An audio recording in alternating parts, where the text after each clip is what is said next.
Hello and welcome. Good morning, good afternoon, and good evening wherever you may be. And welcome to Unclewazza Reviews, the much anticipated and the much long awaited and much overdue Subnautica 2. Well, we all know it's Subnautica 3, but there's a lot of politics there and I won't get into that at the moment. I'll just let you guys check this out, have a look at it for yourselves, see what you think, and we'll go from there. Alright, check it out, guys.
Well, short and sweet, to say the least. I think it gives you a little taste of what has been going on, and I'll explain some of the things that have been found and been said about what's coming for this. And not all it's good. Like the graphics are going to be, well, far better, as they're using, what's it called, Unreal Engine 5. So it looks quite beautiful and rich, but this is the same guy, David Kalina. Now he's the bloke that gave us Frozen, or Below Zero, sorry. And I don't know about many of you, but it was a complete different departure, and not the original. They took away the fear factor, they took away thalophophobia, the scare of wide open places, and they basically made it friendly for everyone and inclusive for the modern audience, as they say. And this is what I believe this is. Like, the graphics are great, but when the guy's being interviewed, okay, keep in mind, this is some of the things he said. We're trying to reimagine it, either in space, above ground, or even in a microverse. Now, some of the team and the devs on this have been split because they're actually looking at making another Below Zero, part 2 to that. And some of you may think, oh, it's not so bad. Come on, guys, you've got to be honest. You're forced to play as a girl. The deeper you dig into a character and as you play the game, it turns out that she's bisexual, but she went from that to an open relationship to being a right-out lesbian, which you find out as you dig into her character and more of it's revealed. And that's a big part of the reason the game didn't do so well. Simple as that. But we don't want that stuff, as we're seeing today with Dragon Age and Dustborn and all those games that are coming out trying to force this garbage on us. But the problem with this dev team is, I'm sorry to say this, it's probably going to be good. There's another big thing they're talking about is, for a lot of you which they've finally heard, I think, is they're going to bring in the multiplayer. So so far it looks as co-op, 2 players, which would make sense because, as you see, the guy and the girl here, the politically correct couple. Now, whether or not they're a couple, I don't think so. I would presume that she's probably his captain, and you'll have to play as that. They're looking, what they're talking about is online co-op, maybe even up to 4 players. So, and they're trying to say there's not going to be too many microtransactions or any of that sort of stuff. But when you're having to play online and do this sort of stuff, I'm not too sure. So, and there's another thing that it's coming out in 2025, but there's still no guarantee of a date or the first release. And sorry for some of you, for you guys who still are with Sony. And I think, I dare say, for most of you, this will be another no access for you.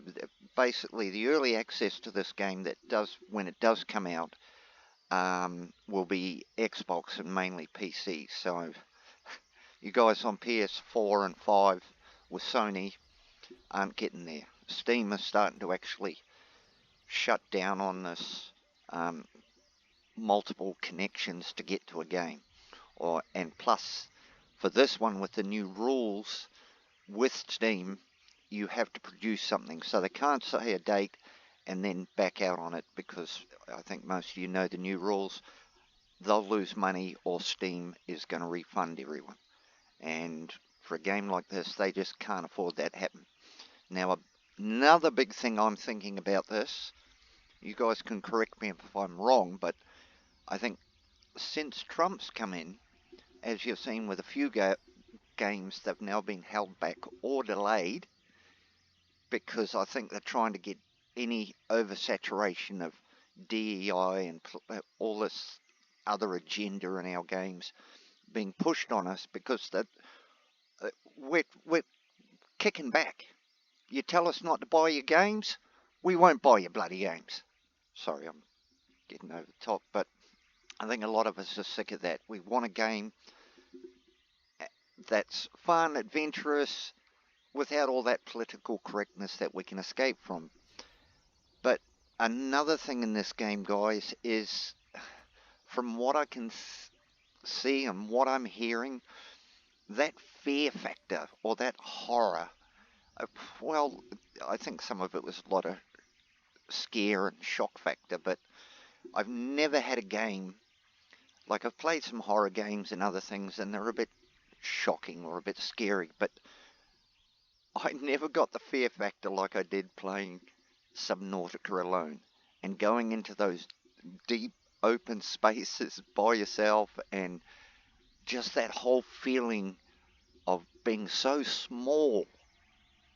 And I think that's what caught a lot of us about it as well, that it was new. It wasn't one of these shoot up Call of Duty sort of things.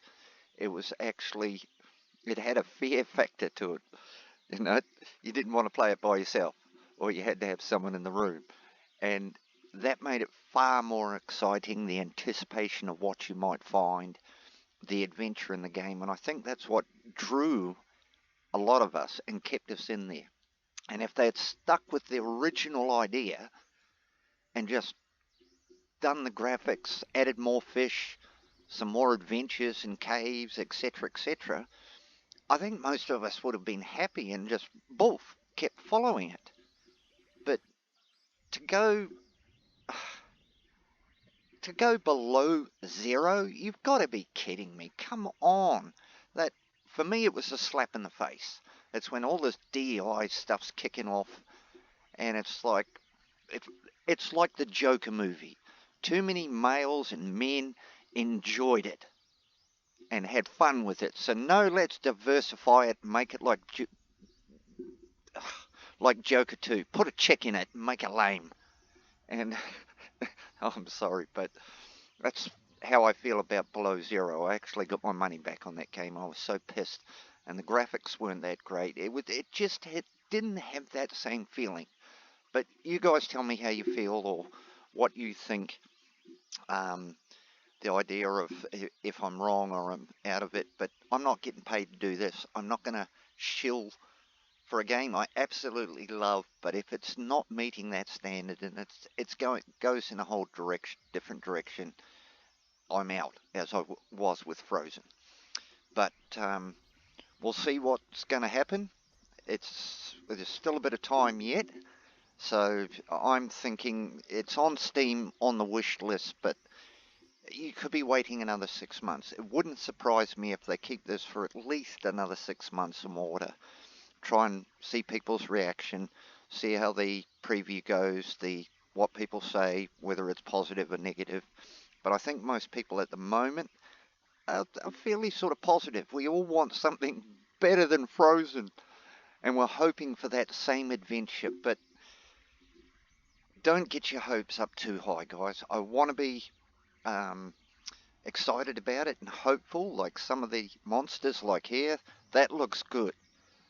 But if it's not done in the same sort of fear factor and excitement and anticipation we had for Subnautica when you're playing it, I don't know if it'll work. But anyway, that's my rant. Hope you guys enjoy the preview and get excited about this as I am. And fingers crossed that this goes in a better direction. And it does look beautiful though, but we'll have to see what's coming yet. I dare say we've got a lot more to come, and I'll try and bring you more in details. I'm getting OBS sorted so I can show you the articles I've been looking at, show you the statements some of these people are saying, which is absolutely outrageous. But and again, that's another story. Thanks, guys, for listening. I hope you enjoyed it. You guys have a great day, great morning, great afternoon, and thanks for my whinge and listening to my review. You guys take it easy. Thanks very much. Take care now.